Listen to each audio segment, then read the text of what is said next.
Hello viewers, आप देख रहे हैं जागरण जोश और मैं हूं आपके साथ सिमरन राजपाल।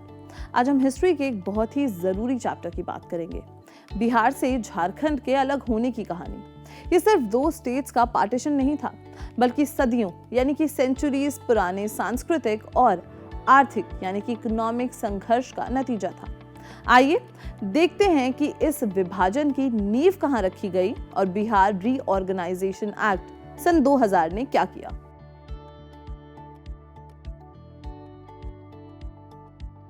आजादी से बहुत पहले, जिसे हम साउथ बिहार या छोटा नागपुर प्लेट्यू कहते थे, वहीं से अलग स्टेट की मांग उठनी शुरू हो गई थी।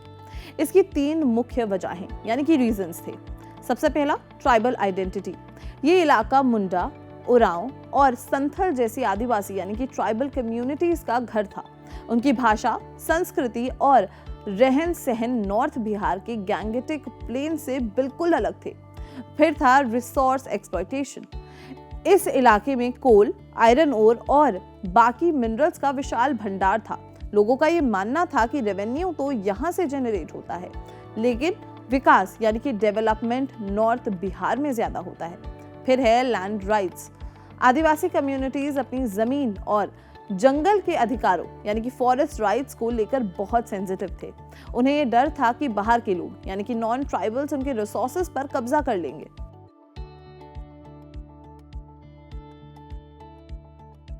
अलग झारखंड की मांग को पॉलिटिकल रूप देने का नाम 1930s में शुरू हुआ।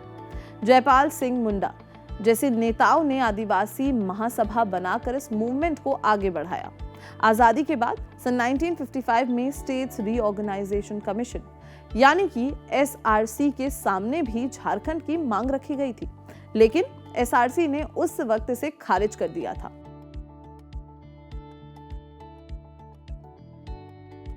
एसआरसी द्वारा मांग खारिज होने के बाद भी पॉलिटिकल और सोशल एगिटेशन यानी कि आंदोलन चलता रहा। झारखंड मुक्ति मोर्चा यानी कि जेएमएम जैसे दलों ने इस मांग को और ज्यादा मजबूती दी। 1990s आते आते मांग इतनी जोर शोर से उठी कि इसे नजरअंदाज करना एकदम इम्पॉसिबल हो चुका था।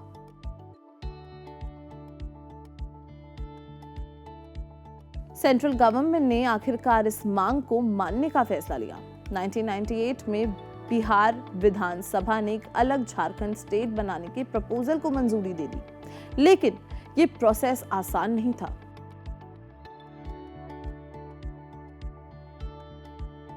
बिहार रीऑर्गेनाइजेशन बिल सन 2000 को पार्लियामेंट में पेश किया गया। ये बिल बहुत ही विस्तार से तय करता था कि बिहार और नए झारखंड के बीच जमीन, एसेट्स और लायबिलिटीज और कर्मचारियों यानी कि एम्प्लॉयज का बंटवारा यानी कि डिवीजन किस तरीके से होगा। सबसे पहला, लोकसभा। इस बिल को लोकसभा ने अगस्त 2 सन 2000 को पास किया। फिर आता है राज्यसभा। उसके बाद में राज्यसभा ने 11 अगस्त सन 2000 को इसे मंजूरी दी थी। फिर आता है प्रेसिडेंशियल एसेंट और आखिर में 25 अगस्त सन 2000 को उस समय के प्रेसिडेंट के.आर. नारायण ने इस बिल पर हस्ताक्षर यानी कि अपने सिग्नेचर्स किए। इसी हस्ताक्षर के बाद इस बिल ने बिहार रीऑर्गेनाइजेशन एक्ट सन 2000 का रूप ले लिया।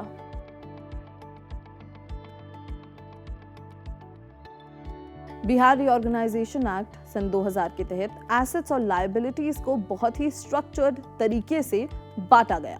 सबसे पहला, कैपिटल। पटना को बिहार की राजधानी बनाए रखा गया और रांची को झारखंड की इंटरिम कैपिटल बनाया गया। फिर आता है लैंड एंड प्रॉपर्टी। जमीन और प्रॉपर्टी का कंट्रोल उस स्टेट को मिला जिसके जियोग्राफिकल ज्यूरिसडिक्शन में वो आती थी। फिर आता है फाइनेंशियल एसेट्स। बैंक डिपॉजिट्स और रिजर्व फंड को पॉपुलेशन रेशियो के आधार पर बांटा गया था।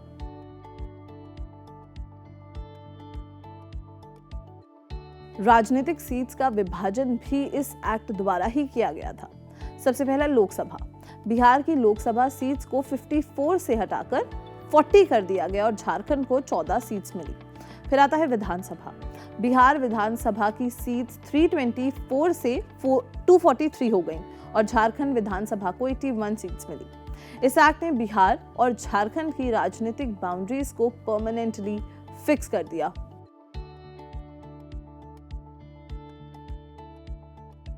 बिहार रीऑर्गेनाइजेशन एक्ट सन 2000 नवंबर 15, 2000 को पूरी तरीके से लागू हुआ, यानी कि केम इनटू इफेक्ट हुआ।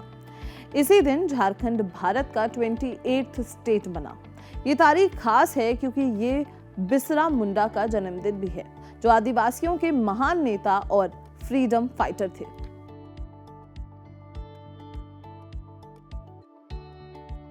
इस विभाजन का बिहार की अर्थव्यवस्था यानी कि इकोनॉमी पर बहुत गहरा असर पड़ा। सबसे पहला था लॉस ऑफ रिसोर्सेज। बिहार ने अपना सारा मिनरल वेल्थ जैसे कि coal, iron, uranium, copper, industrial hubs जैसे कि धनबाद, जमशेदपुर, बोकारो और दादापानी यानी कि फॉरेस्ट कवर को खो दिया। न्यू फोकस की अगर बात करें तो इसके बाद रिमेनिंग बिहार का फोकस एग्रीकल्चर, ह्यूमन डेवलपमेंट और एजुकेशन पर हो गया। झारखंड मिनरल वेल्थ के साथ एक इंडस्ट्रियल स्टेट बना।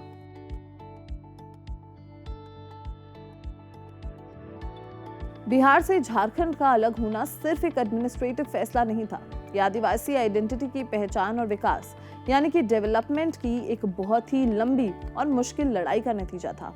बिहार रीऑर्गेनाइजेशन एक्ट 2000 ने इस विभाजन को वैधानिक यानी कि लीगल रूप दिया, जिसके बाद भारत में 2 नए स्टेट्स की शुरुआत हुई।